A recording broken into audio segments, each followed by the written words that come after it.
여러분 안녕하세요.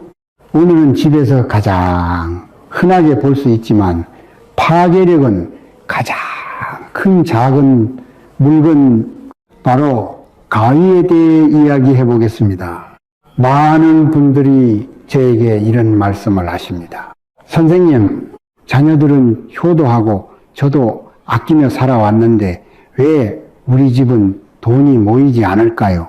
배우자의 만성질환 약값은 점점 늘어나고 자녀들은 사업을 할 때마다 계속 어려움을 겪고 제 노후자금은 마치 보이지 않는 구멍이라도 난 것처럼 계속 새어나갑니다.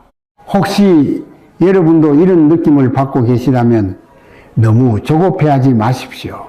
수많은 사람들 가운데 알고리즘이 이 영상을 여러분 앞에 보여주었다는 것 자체가 우리 사이의 인연입니다. 오늘 저는 단순히 어떻게 해야 하는지만 알려드리는 것이 아니라 왜 그런지까지 설명해 드리겠습니다. 주역의 지혜와 수십 년 동안 실제로 있었던 사례들을 통해 집안에 숨어있는 보이지 않는 재물누수의 원인을 찾아드리겠습니다. 본격적으로 시작하기 전에 한 말씀 드리고 싶습니다. 화면에 있는 구독 버튼을 눌러두시면 앞으로 집 풍수와 관련해 궁금한 점이 생길 때 언제든 저를 찾아오실 수 있습니다. 그리고 댓글란에 평안 두 글자를 남겨주시기 바랍니다. 그 두 글자만 적어도 자신과 가족을 위한 좋은 소망을 기원하는 의미가 됩니다. 감사합니다. 그럼 본론으로 들어가겠습니다. 왜 먼저 현관문 이야기를 할까요? 주역에서 현관문은 집 전체의 기운이 들어오는 입구로 사람의 입과 코와 같은 역할을 합니다. 집에 재물이 모이는지 가족의 건강이 좋은지는 가장 먼저 현관문으로 들어오는 첫 기운이 무엇인지에 달려 있습니다. 옛사람들은 남양대문이면 자손이 추위에 떨지 않는다고 말했는데 바로 이런 의미입니다. 팔괘에서는 현관문의 위치에 따라 상징하는 궤도 달라지지만 어느 방향이든 현관문은 기운을 받아들이는 곳이기 때문에 맑고 부드럽고 길한 기운이 필요합니다. 그런데 가위는 금속으로 만들어졌고 두 날이 교차하는 형태이기 때문에 풍수오행에서는 금에 속합니다. 대표적인 예리한 칼날의 흉기운으로 백호살이라고도 부릅니다. 백호살이란 무엇일까요? 주역의 사상에서는 왼쪽은 청룡, 오른쪽은 백호입니다. 청룡은 길상과 평화를 의미하고 백호는 살기와 날카로움을 의미합니다. 가위를 펼치면 두 개의 날이 마치 호랑이의 이빨처럼 보여 강한 살기를 품게 됩니다. 이런 기운을 현관에 두는 것은 집 앞에 언제든 사람을 해칠 수 있는 백호 한 마리를 키우는 것과 같습니다. 상상해 보십시오. 재물과 복을 품은 좋은 기운이 기쁘게 집 안으로 들어오려는데 문을 열자마자 차갑고 날카로운 가위 끝과 마주친다면 어떻게 되겠습니까? 그 기운은 즉시 달아나고 끊어지고 맙니다. 고서에서는 이를 가위날이 문을 마주하면 재물신이 들어오지 않는다고 했고 또 한 번의 가위질에 가슴이 꿰뚫리면 귀인은 자취를 감춘다고도 했습니다. 실제 사례를 하나 말씀드리겠습니다.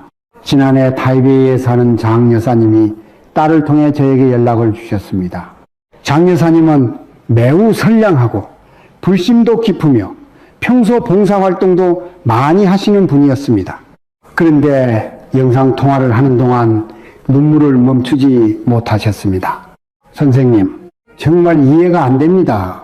제 아들은 명문대학을 졸업했고 성실하게 열심히 일하는데도 직장 생활을 시작한 지 거의 10년이 되었고 나이도 40에 가까운데 여전히 애매한 직급에 머물러 있습니다.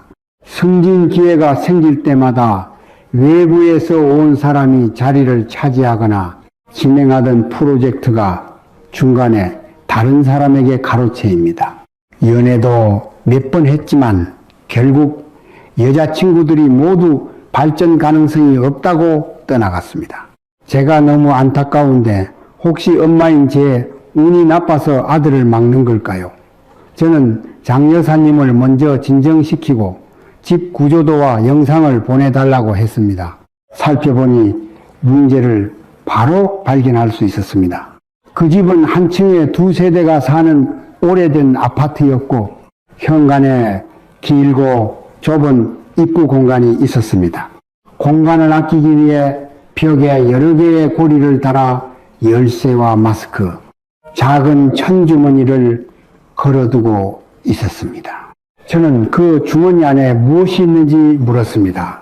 한참 생각하던 장 여사님은 택배를 뜯을 때 쓰는 접이식 작은 가위라고 했습니다. 잃어버릴까봐 늘 현관에 걸어두었다는 것입니다. 여러분, 바로 이 부분이 핵심입니다. 그 접이식 가위는 오랫동안 반쯤 펼쳐진 상태였고 가위 끝이 현관문 방향을 비스듬히 향하고 있었습니다. 이것이 전형적인 현관 백호살입니다. 아들은 매일 그 문을 드나들며 장기간 이 흉한 기운의 영향을 받았고 사회생활에서의 인간관계의 운과 귀인운이 그 작은 가위에 의해 조금씩 잘려나가고 있었던 것입니다. 이후 저는 장 여사님에게 간단한 조정을 알려드렸습니다. 가위를 신발장 서랍 안에 넣고 원래 가위가 있던 자리에 빨간 중국 매듭 장식을 걸어두도록 했습니다. 석 달 뒤 딸에게서 연락이 왔는데 오빠가 마침내 승진했고 부서 책임자가 되었다고 했습니다. 이것이 우연일까요? 주역에서는 기운의 장이 바뀌면 사람의 상태도 바뀌고 기회도 자연스럽게 찾아온다고 봅니다. 그렇다면 현관의 가위는 어떻게 점검하고 해결해야 할까요? 실천할 수 있는 방법을 알려드리겠습니다. 첫 번째는 점검입니다. 지금 바로 집 현관과 신발장 위 또는 문 옆구리를 확인해 보십시오. 가위가 있는지, 가위 끝이 문을 향하는지, 거실을 향하는지, 가위가 닫혀 있는지, 펼쳐져 있는지 살펴보십시오.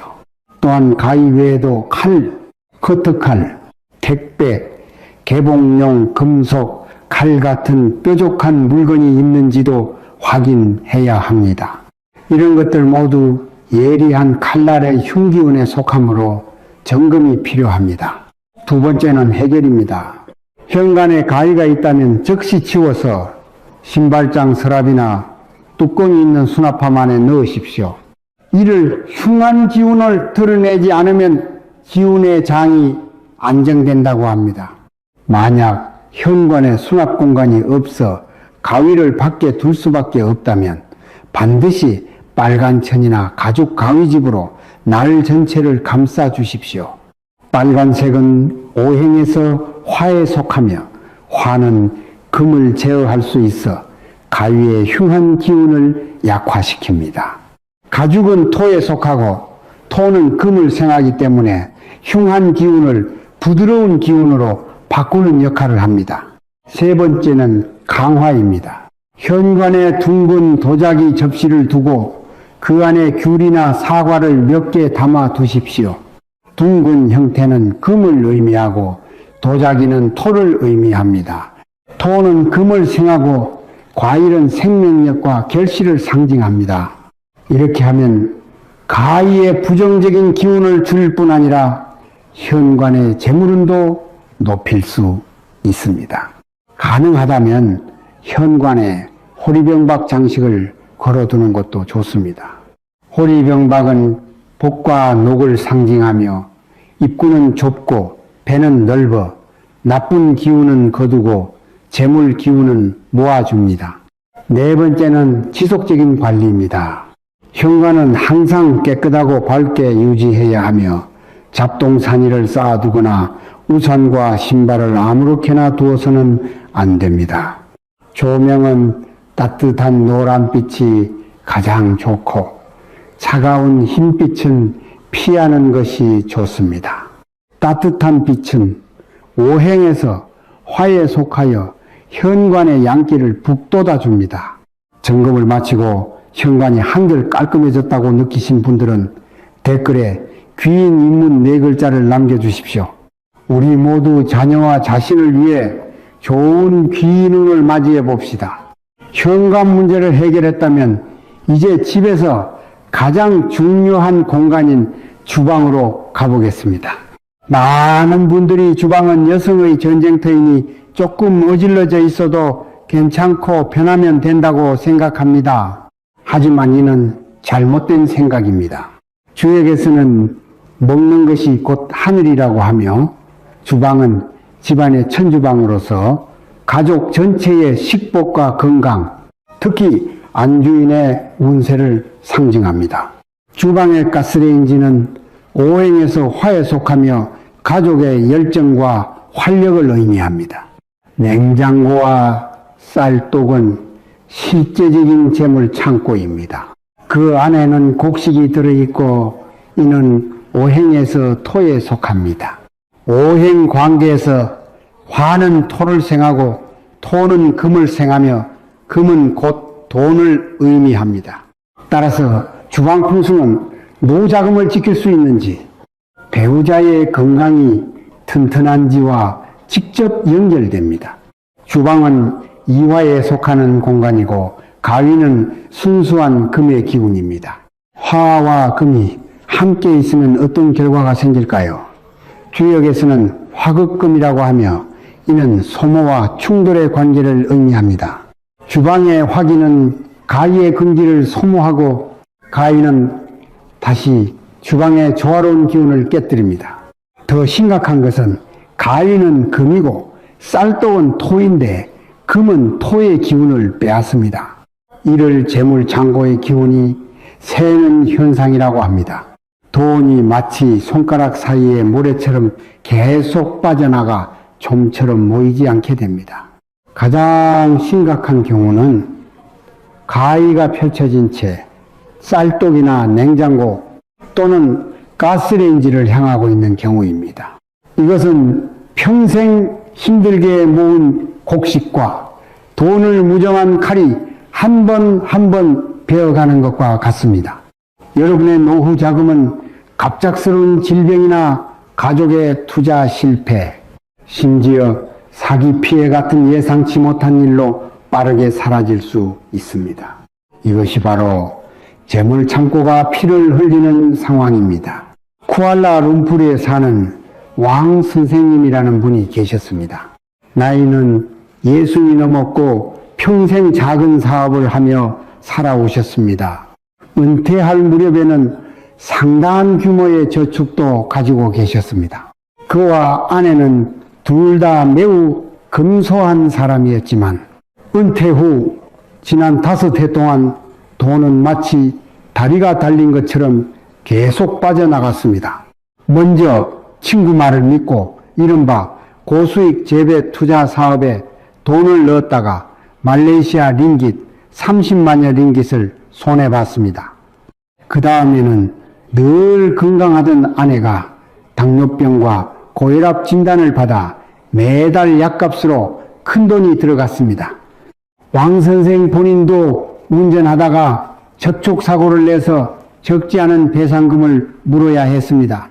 그는 한숨을 쉬며 말했습니다. 정말 나는 원래 돈복이 없는 사람인 걸까요?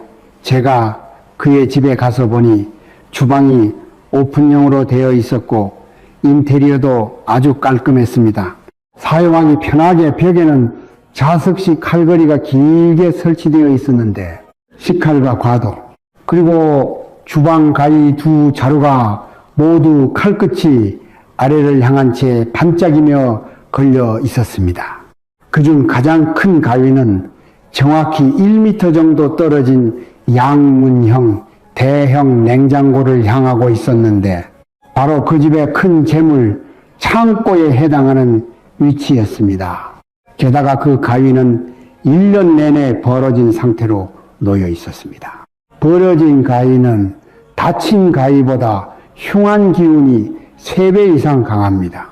그 집의 재물 창고는 하루 24시간 내내 벌어진 날부치에게 겨눠지고 있었던 셈이니 재물이 새지 않는 것이 오히려 이상한 일이었습니다.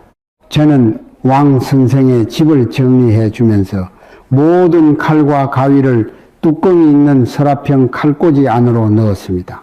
그리고 원래 가위가 걸려있던 자리에 붉은색 복자를 붙였습니다. 반년 뒤 왕 선생은 제게 아내의 혈당이 안정되었고 약값도 절반으로 줄었다고 말했습니다. 본인도 친구의 가게를 도와보게 되면서 안정적인 수입이 생겼다고 했습니다. 그러면서 선생님, 풍수는 정말 미신이 아니라 집안의 기운을 바로잡는 것이었네요 라고 말했습니다. 그렇다면 주방의 가위는 어떻게 점검하고 해결해야 할까요? 몇 가지 방법을 알려드리겠습니다. 그대로 따라해 보십시오. 첫 번째 단계는 점검입니다. 주방을 꼼꼼히 살펴보십시오. 가위, 식칼, 과도, 뼈를 자르는 칼이 밖에 드러나 있는지, 칼끝이 냉장고나 쌀독, 싱크대, 가스레인지를 향하고 있는지 확인하십시오. 가위는 닫혀 있는지, 벌어져 있는지, 벽에 걸려 있는지, 좌석식 칼걸이에 붙어 있는지, 가스레인지 옆 양념 선반에 놓여 있는지, 수조통에 꽂혀 있는지까지 어느 구석도 빠뜨리지 말고 살펴보십시오. 두 번째 단계는 주방의 모든 날붙이를 정리하는 것입니다. 사용 후에는 반드시 깨끗이 씻고 닫은 뒤 수납장 안에 넣으십시오. 뚜껑이 있는 서랍형 칼꽂이를 사서 싱크대 수납장 안에 두는 것이 가장 좋습니다. 이를 두고 칼과 창은 창고에 넣고 말은 남산에 풀어놓는다고 하며 주방의 화목한 기운을 회복하게 됩니다. 만약 주방이 좁아서 수납장이 없다면 최소한 칼집을 씌워 칼날을 가리고 칼날이 냉장고나 쌀독 방향을 향하지 않게 하십시오. 또한 싱크대 옆에 가위를 두지 마십시오. 물은 음의 기운에 속하므로 가위의 흉한 기운을 더 강하게 만듭니다. 세 번째 단계는 재물 창고를 강화하는 것입니다. 만약 집에 쌀독이나 냉장고가 예전에 가위를 두었던 자리 근처에 있다면 그 서랍 안에 작은 붉은 봉투를 넣고 그 안에 생쌀 한 줌이나 찻잎 몇 장을 넣어 두십시오. 쌀과 찻잎은 모두 오행에서 토에 속하며 토는 금을 돕고 금의 흉한 기운도 누그러뜨립니다. 이를 토로 금을 길러 재물 창고를 지킨다고 합니다. 또한 냉장고와 쌀독은 항상 7할에서 8할 정도 채워두고 비워두지 마십시오. 재물 창고가 비어 있다는 것은 하늘에 우리 집은 돈이 부족하지 않다고 알리는 것과 같으니 재물신도 자연히 찾아오지 않습니다. 쌀독 안에는 붉은 봉투 하나를 넣고 그 안에 동전 몇 개를 넣어두면 금과 옥이 가득한 집을 뜻하게 됩니다. 네 번째 단계는 가스레인지 풍수입니다. 가스레인지는 냉장고를 정면으로 마주하지 않게 하십시오. 이것을 화수미제라고 하며 가족의 심혈관 문제를 일으키기 쉽습니다. 또한 가스레인지는 주방문을 정면으로 마주하지 않는 것이 좋습니다. 이를 개문견조라고 하며 돈이 쉽게 새어나가는 형국입니다. 이미 그렇게 되어 있다면 가스레인지와 문 사이에 구슬발을 달거나 가스레인지 옆에 초록 식물을 하나 두십시오. 나무는 물과 불의 기운을 조화롭게 이어줍니다. 이미 주방에 재물 손실을 막으신 분들은 댓글에 재물 창고가 안정되다라는 4글자를 남겨주십시오. 함께 노후 자금을 지켜봅시다. 현관과 주방 이야기를 마쳤으니 이제 가족이 가장 오래 머무는 공간인 거실로 가보겠습니다. 풍수에서 거실은 명당이라고 부르며 중요한 것은 밝음입니다. 밝고 깨끗하며 경쾌해야 합니다. 이곳은 가족이 식사 후 담소를 나누고 텔레비전을 보고 손님을 맞이하는 공간이므로 기운이 반드시 화합되어야 합니다. 이 화합이라는 글자가 바로 가족 결속력의 핵심입니다. 집안이 화목하지 않으면 어떤 일도 잘 풀리지 않습니다. 많은 가정에서는 편의를 위해 거실 탁자 위에 가위를 오래 두곤 합니다. 배우자가 귤을 깎을 때 쓰고 자녀가 과자 봉지를 뜯을 때 쓰고 사용 후에는 그대로 아무렇게나 던져둡니다. 그렇게 반짝이는 가위가 그대로 놓여 있는 것입니다. 아십니까? 풍수에서는 이것을 명당대인이라고 하며 가장 큰 금기 중 하나입니다. 주역과 한의학을 함께 보는 관점에서 날카로운 물건, 특히 금속은 강한 금의 살기를 가지고 있어 우리의 시각과 신경, 잠재의식을 직접 자극합니다. 소파에 앉아 있는데 시야 한쪽에 늘 번쩍이는 칼이 보인다면 과연 마음이 편안할 수 있을까요? 잠재의식 속에서는 계속 경계하고 대립하는 상태가 됩니다. 한의학에서는 간이 눈을 주관한다고 말합니다. 눈에 보이는 날카로운 물건은 곧바로 간담의 기운을 상하게 합니다. 간담은 오행에서 목에 속하고 성장과 감정을 주관합니다. 목이 금에게 제압되면 사람은 짜증이 많아지고 쉽게 화를 내며 잠도 잘 자지 못합니다. 시간이 지나면 간담의 기운이 막혀 쉽게 열이 오르고 성격도 예민해집니다. 그래서 많은 부부나 부모, 자식이 거실에 앉아 있다가 말 한마디, 심지어 눈빛 하나 때문에도 이유 없이 다투게 되는 것입니다. 근본 원인은 사람이 아니라 물건의 기운에 있습니다. 그 영향은 생각보다 훨씬 깊습니다. 중장년층이 가장 바라는 것은 무엇일까요? 자녀들이 자주 집에 들러주고 온 가족이 한 식탁에 둘러앉아 화목하게 식사하는 것입니다. 하지만 거실이라는 가족의 중심 공간이 오랫동안 금의 살기에 둘러싸여 있고 기운이 갈등과 답답함으로 가득하다면 어떨까요? 바깥에서 일하느라 이미 스트레스를 많이 받은 자녀들이 집에 와서 쉬고 싶어도 거실에 들어서는 순간 가슴이 답답하고 오래 머물고 싶지 않게 됩니다. 본인들도 이유를 설명하지 못하지만 본능적으로 집에 오는 횟수를 줄이거나 거실에 오래 있지 않고 식사만 끝내면 자기 방으로 들어가게 됩니다. 부모님은 자녀가 일이 바빠서 그렇다거나 잔소리가 싫어서 그런 줄 알지만 사실은 작은 가위 하나가 부모와 자녀 사이의 정을 하루하루 끊어내고 있었던 것입니다. 제가 직접 겪은 사례를 하나 말씀드리겠습니다. 홍콩의 60이 넘은 진 여사는 혼자 살고 있었고 자녀들은 모두 밖에서 일하고 있었습니다. 한 달에 한 번 정도만 집에 왔습니다. 그녀는 제게 말했습니다. 선생님, 우리 아이들은 다 효도하는데 이상하게 집에 오려고 하지 않아요. 와도 밥만 먹고 금방 가고 말도 별로 안 해요. 제가 너무 잔소리가 많은 걸까요?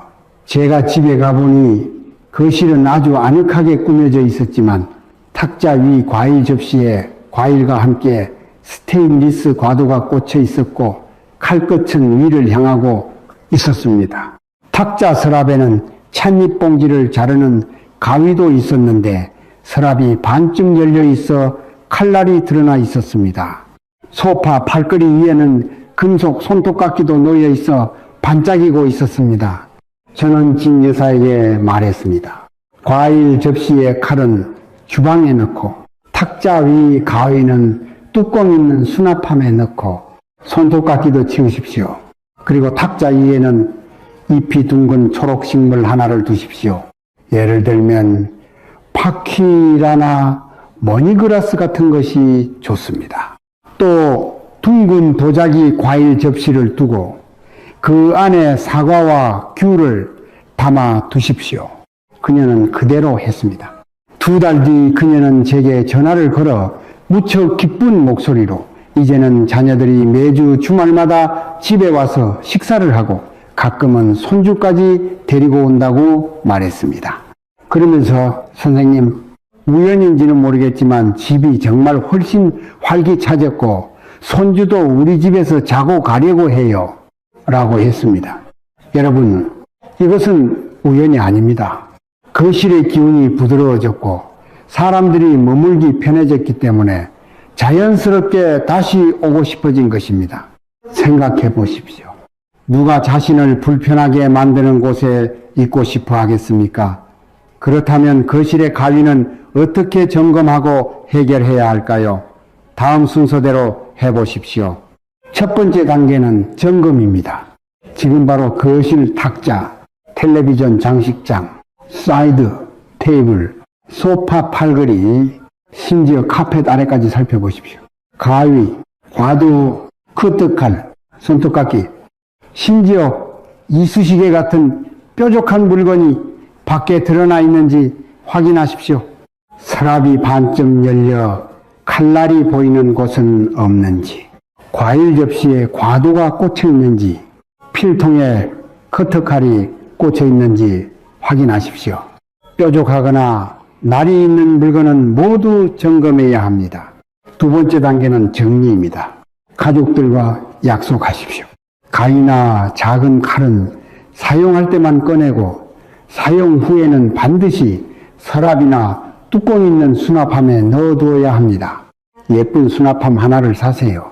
비용은 10,000원도 안 되지만 그 대가로 온 가족의 평온을 얻을 수 있습니다. 꼭 기억하세요.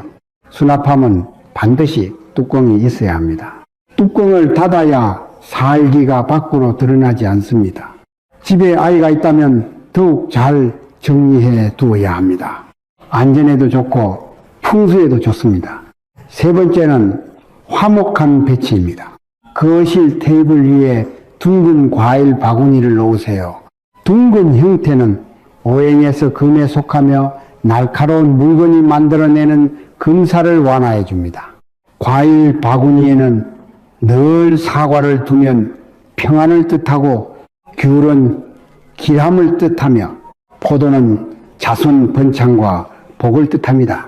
이처럼 둥글고 풍성한 과일을 두는 것이 좋습니다. 또한 거실 구석에는 넓은 잎을 가진 초록식물을 놓으세요. 예를 들면 돈나무, 금전수, 몬스테라, 행복나무 같은 식물입니다. 둥글고 생명력이 넘치는 것들은 거실의 모서리 살기를 순식간에 중화시키고 거실 전체에 생기를 불어넣어 줍니다. 네 번째는 소파 배치입니다. 소파는 벽에 기대어 놓아야 합니다. 이는 든든한 후원자가 있다는 의미입니다. 소파는 현관문을 정면으로 마주보면 안 됩니다. 이를 문충이라고 하며 재물이 새어나가기 쉽습니다. 만약 구조상 바꿀 수 없다면 소파와 현관문 사이에 파티션이나 큰 초록 식물을 두세요. 소파 위에는 들보가 눌러서는 안 되며 칼이나 검, 냉수 같은 지나치게 날카로운 느낌의 장식 그림도 걸지 마세요. 지금 바로 실천해서 거실을 화목한 기운으로 가득 채우고 싶은 분들은 댓글에 가화만사성을 남겨보세요. 여러분과 가족에게 원만한 복을 이어드리겠습니다. 가위 이야기를 마치자 많은 분들이 집에 있는 다른 칼들은 어떠냐고 물으셨습니다. 좋은 질문입니다.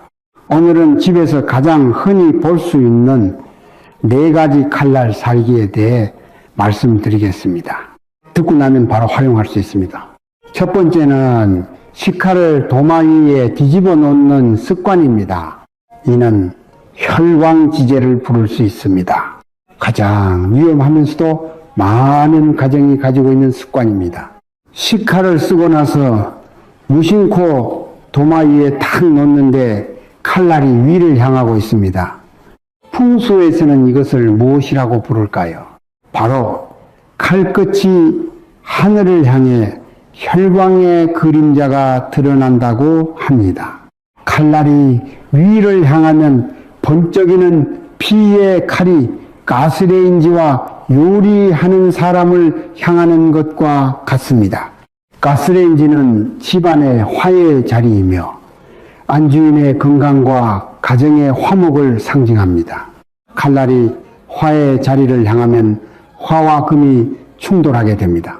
가벼우면 가족 간 말다툼이 잦아지고 칼질하다 손을 베거나 걷다가 발을 부딪히는 등의 작은 사고가 생기기 쉽습니다.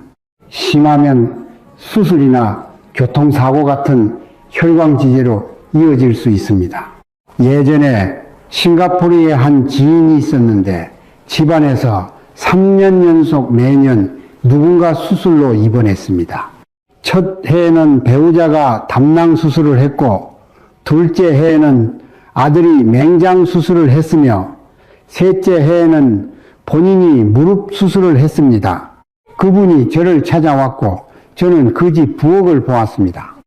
식칼은 늘 도마 위에 뒤집혀 있었고 칼날은 위를 향하고 있었으며 그것도 큰 뼈 자르는 칼이었습니다. 저는 그분께 이 습관을 고치라고 했습니다. 식칼을 사용한 뒤 깨끗이 씻어 칼꽂이에 넣고 칼날은 반드시 아래를 향하게 하라고 말했습니다. 그분은 그대로 실천했습니다. 그리고 나중에 말하길 그 이후로는 가족 중 누구도 수술 때문에 병원에 간 적이 없었다고 했습니다. 그러면서 예전에는 운명인 줄 알았는데 사실은 자신이 스스로 만들어 놓은 것이었다고 말했습니다. 여러분, 이것은 미신이 아닙니다. 살기를 감추고 화목한 기운을 불러들이는 것입니다. 꼭 기억하세요. 식칼은 사용 후 깨끗이 씻어 칼꽂이에 넣고 칼날은 반드시 아래를 향하게 하세요. 또한 도마도 사용 후에는 세워두어야 하며 가스레인지 위에 평평하게 펼쳐두지 마세요. 그대로 두면 정체를 의미하여 운세에 영향을 줍니다. 두 번째는 거실 과일 바구니에 늘 과도를 꽂아두는 것입니다. 이는 인연과 인간관계를 끊어버립니다. 많은 분들이 이 점을 놓칩니다. 거실은 손님을 맞이하는 공간입니다. 과일 바구니에 늘 칼이 꽂혀 있다면 손님이 보고 편할 리 없습니다. 겉으로는 말하지 않아도 이미 마음이 불편해집니다. 풍수에서는 이를 자객살이라고 하며 인간관계와 인맥이 칼에 의해 끊어진다는 뜻입니다. 친구들이 오기를 꺼리고 와도 오래 머물지 않습니다. 사업하는 분이라면 고객이 방문해도 상담이 시작되기 전에 기운이 깨져버립니다. 제가 아는 보험업을 하는 한 여성은 실적이 늘 좋지 않았습니다. 고객이 약속을 잡지 않았고 와도 계약하지 않았습니다. 제가 그 집을 가보니 거실 테이블 위에 아주 아름다운 크리스털 과일 바구니가 있었는데 그 안에 은색 과도가 늘 꽂혀 있었고 칼날은 위를 향하고 있었습니다. 그녀는 과일을 씻은 뒤 바로 자르기 편해서 그렇다고 했습니다. 저는 그 습관을 고치고 과도는 사용 후 부엌으로 가져가라고 했습니다. 그녀가 바꾼 뒤 석 달 만에 실적이 2배가 되었습니다. 그녀는 고객들이 사고 싶지 않았던 것이 아니라 집안의 기운이 불편하게 만들었던 것 같다고 말했습니다. 해결 방법은 아주 간단합니다. 과도는 사용 후 깨끗이 씻어 부엌의 칼꽂이에 넣고 과일 바구니에는 과일만 두세요. 어떤 칼도 넣지 마십시오. 꼭 거실에서 과일을 잘라야 한다면 자른 뒤 즉시 칼을 치우세요. 그리고 과일 바구니 옆에 사탕이나 대추를 담은 작은 접시를 두면 달콤함과 번창을 상징하여 인간관계 운을 높여줍니다. 세 번째는 바느질함, 뚜껑을 닫지 않아 바늘 끝이 드러나는 경우입니다. 이는 가정 불화를 부를 수 있습니다. 특히 여성 어르신들에게 해당됩니다. 바늘과 실은 금에 속하며 매우 가는 침살입니다. 바늘 끝은 작지만 금살이 매우 집중되어 있어 파괴력이 가히 못지 않습니다. 사용 후 뚜껑을 닫지 않거나 소파 팔걸이, TV장 틈새, 커튼, 쿠션 등에 꽂아두면 집안의 여성들이 지나치게 예민하고 따지기 좋아지며 말에 가시가 생겨 며느리나 배우자와 다툼이 잦아질 수 있습니다. 말레이시아의 한 지인은 며느리와 관계가 좋지 않았습니다. 며칠에 한 번씩 다투었습니다. 그는 며느리가 철이 없다고 생각했고 며느리는 그가 너무 까다롭다고 생각했습니다. 제가 집을 가보니 거실 소파 팔걸이에 실이 달린 바늘 한 개가 꽂혀 있었고 바늘 끝이 밖을 향하고 있었습니다. 침실 침대 옆 탁자에는 뚜껑이 열려있는 바느질함이 있었고 여러 개의 바늘이 드러나 있었습니다. 저는 그 습관을 고치라고 했습니다. 바느질이 끝나면 바늘을 반드시 정리하고 뚜껑을 닫아 서랍 가장 깊은 곳에 보관하라고 했습니다. 침대 머리맡과 소파 주변에는 절대 바늘이 있으면 안 된다고 말했습니다. 그는 그대로 실천했습니다. 2달 후 그는 제게 전화를 걸어왔는데 말투부터 달라져 있었습니다. 며느리와의 관계가 정말 좋아졌고 이제는 둘이 함께 쇼핑도 간다고 했습니다. 자신의 마음가짐이 바뀌었고 말도 덜 날카로워졌다고 했습니다.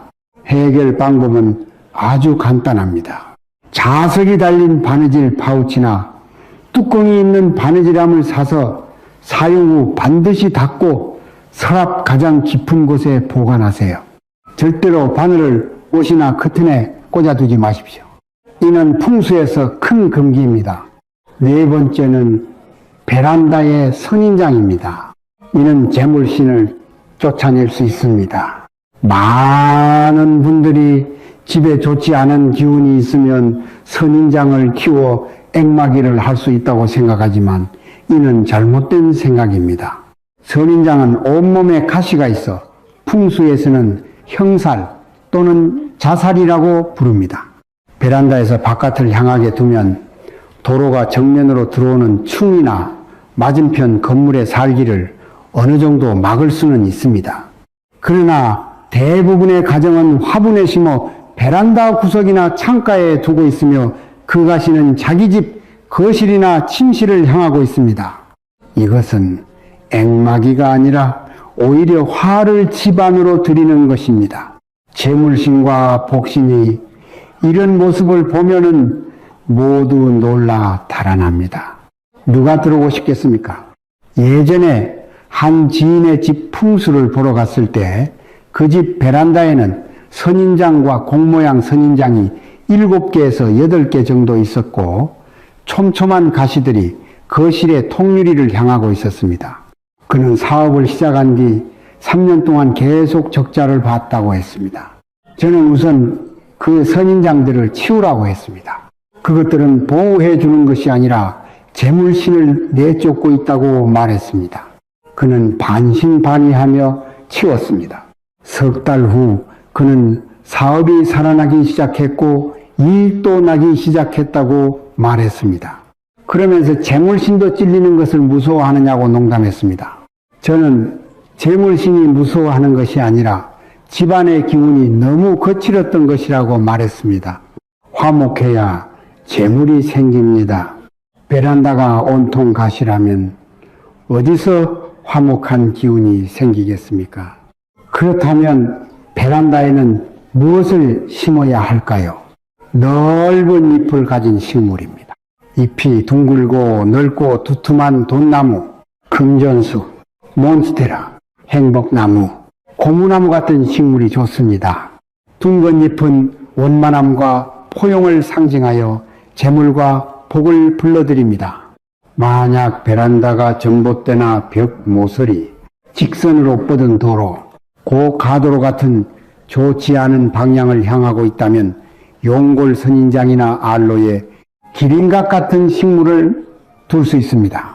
하지만 꼭 기억하세요. 베란다 가장 바깥쪽에 두고 가시는 반드시 바깥을 향하게 해야 하며 집 안을 향하게 해서는 안 됩니다.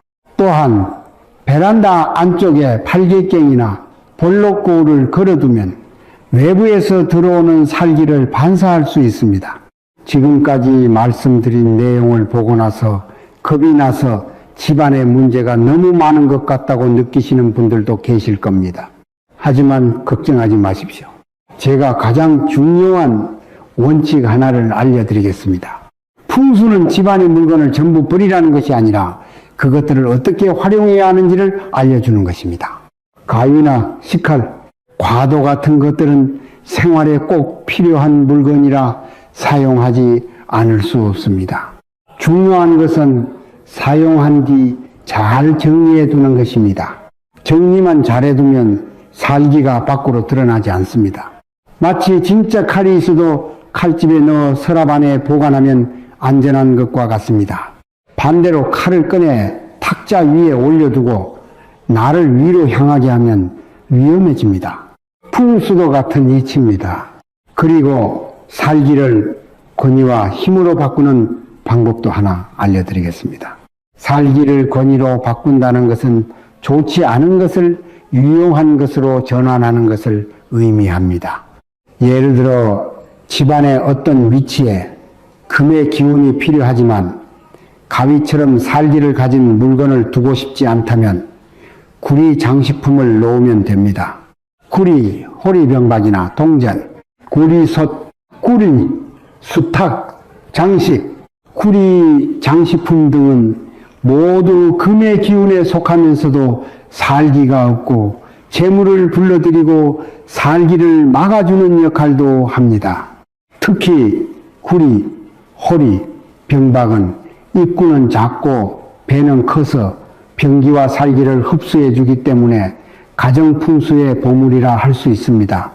또 예를 들어 주방에 결손된 공간이 있거나 가스레인지가 문을 마주보고 있어서 금의 기운으로 보완해야 한다면 조리대 옆에 스테인리스 양념 선반이나 금속 냄비 뚜껑 거치대, 금속 식기 선반을 두어도 좋습니다.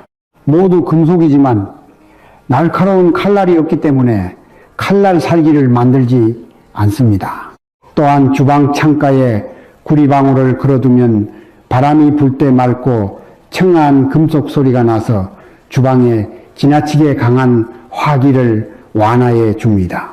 그리고 아주 간단한 방법도 있습니다.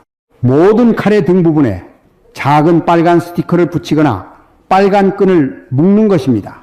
빨간색은 오행에서 화에 속하며 화는 금을 제어할 수 있기 때문에 칼날의 살기를 약화시킬 수 있습니다. 스티커를 붙이는 것이 보기 싫다면 칼꽂이에 빨간 끈을 묶거나 빨간색 칼꽂이를 사용해도 됩니다. 빨간색은 경사스럽고 길한 색이라 집안의 양기를 높여주기도 합니다. 이미 칼날 살기 때문에 운세가 좋지 않다고 느끼는 분들은 물건의 위치를 조정하는 것 외에도 다음과 같은 방법으로 긍정적인 기운을 강화할 수 있습니다. 매일 아침 창문을 열어 15분 동안 환기를 시켜 신선한 공기가 들어오게 하십시오. 매주 한 번 소금물로 바닥을 닦으면 소금물이 기운의 장을 정화하는 데 도움이 됩니다. 집안에 자수정 동굴이나 백수정 군정을 두는 것도 좋습니다. 수정은 부정적인 에너지를 전환하는 힘이 있습니다. 이런 방법들은 거의 돈이 들지 않거나 아주 적은 비용만 들지만 효과는 매우 좋습니다. 여러분, 여기까지 들으시면 집안이 온통 금기투성이라고 느끼실 수도 있습니다. 하지만 그렇지 않습니다. 제가 이렇게 길게 말씀드린 이유는 가장 중요한 한 가지를 알려드리고 싶어서입니다. 역경과 풍수는 물건 자체를 맹신하라고 가르치는 것이 아니라 마음에 따라 환경이 바뀐다는 것을 알려줍니다. 마음에 따라 바뀐다는 것이 무엇일까요? 여러분이 이 집을 사랑하고 가족을 위해 정성을 들이며 집을 깨끗하고 정돈되고 질서 있게 관리하는 것입니다. 살기를 가진 날카로운 물건은 제자리에 잘 보관하고 가시가 많은 식물은 다른 식물로 바꾸는 것입니다. 이것은 미신이 아니라 가족을 향한 세심함과 선의 그리고 사랑의 표현입니다. 이런 사랑의 에너지가 바로 우주에서 가장 좋은 풍수입니다. 그것은 모든 살기를 해소할 수 있습니다. 왜냐하면 올바른 마음과 선한 생각 자체가 가장 강력한 기운이기 때문입니다. 옛사람들은 복 있는 사람이 복된 땅에 사는 것이 아니라 복 있는 사람이 사는 곳이 곧 복된 땅이라고 말했습니다. 무슨 뜻일까요? 복이 있는 사람은 어디에 살아도 그곳을 복된 곳으로 만듭니다.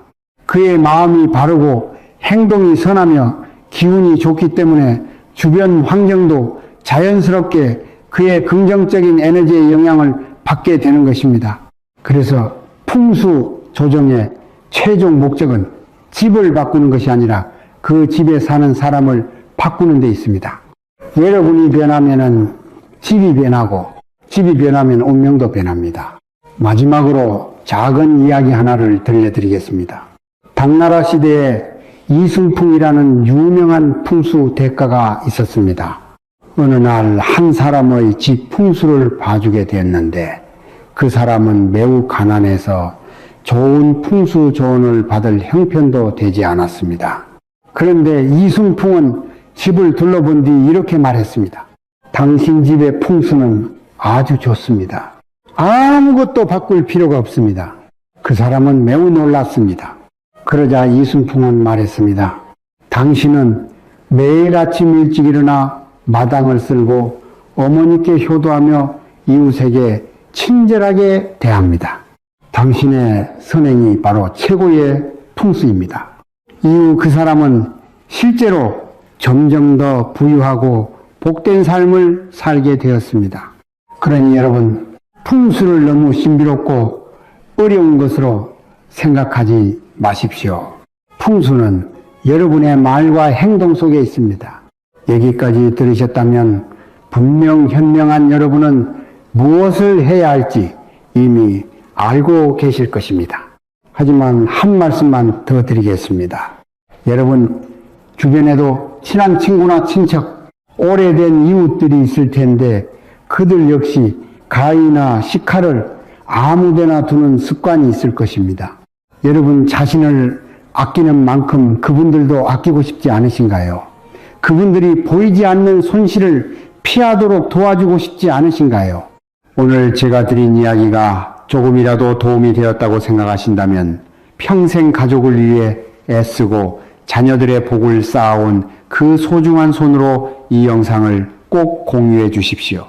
우리 세대는 미신이라는 말을 좋아하지 않습니다. 하지만 이것은 걱정과 배려, 오랜 친구 사이에 따뜻한 관심을 전하는 일입니다. 역경에서는 이것을 법보시라고 합니다. 자신이 알고 있는 지혜를 다른 사람에게 전하는 것은 자신과 자녀들을 위해 가장 큰 복을 쌓는 행동입니다. 여러분의 작은 공유 한 번이 누군가의 집이 재물을 잃는 일을 막고 노후 자금을 지켜주는 데 도움이 될 수도 있습니다. 이미 집을 점검하고 영상을 공유해 복을 쌓으신 분들은 마지막으로 댓글에 4글자를 남겨주십시오. 가택 평안. 이 묵직한 4글자는 자신을 위한 축복이자 이 영상을 보는 모든 인연 있는 사람들을 위한 축원이기도 합니다.